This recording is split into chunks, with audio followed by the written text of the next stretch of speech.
All right, let's dive right in. We're going to tackle a verb tense that can feel a little bit tricky, but honestly, it's a total secret weapon for sounding more natural when you speak English. And by the end of this, you're going to be using the present perfect continuous like it's second nature.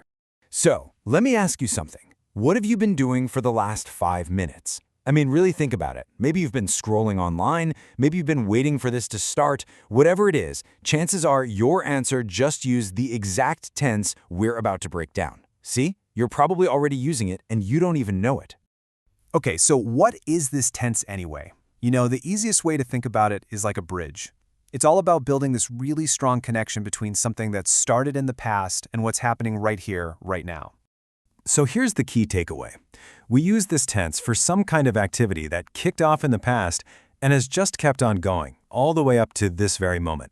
It's not just about what happened, it's about the time it's been happening. The duration is what's really important here. Now, I know what you might be thinking.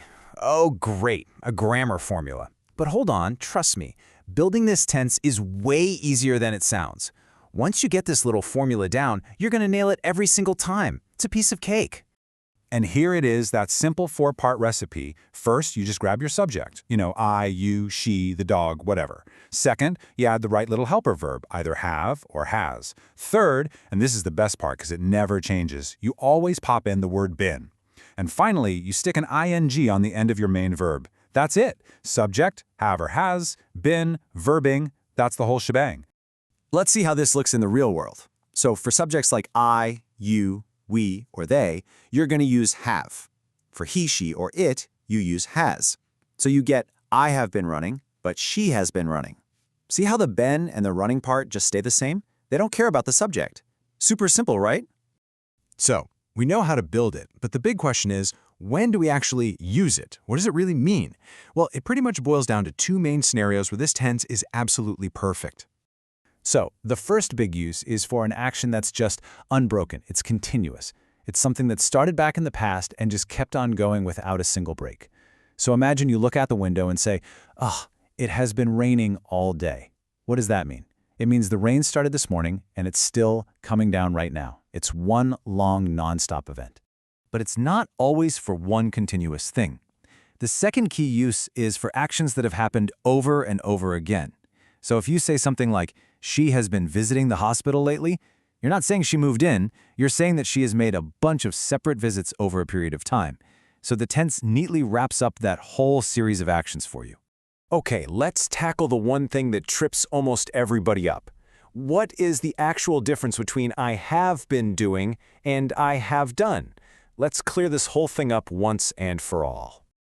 Okay, check this out. When you say, I have been studying English, what are you really saying?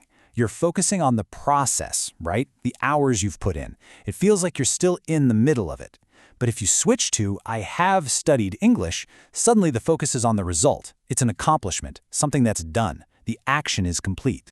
And this works for those repeated actions too. If you say, I have been seeing a doctor, that immediately tells me you've had multiple appointments. It's a process. But if you say, I have seen a doctor, it just sounds like a one-and-done visit. That one little word, been, completely changes the entire story, doesn't it? Okay, we have covered a ton of ground here. So let's wrap it all up with a few key takeaways and some really practical tips that are going to help this all stick in your brain. So let's recap. First, never forget that simple formula.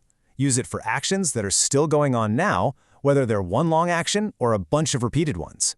And here's a pro tip to instantly sound more natural. Use contractions. Say, we've been learning, not we have been learning. Oh, and this is a big one.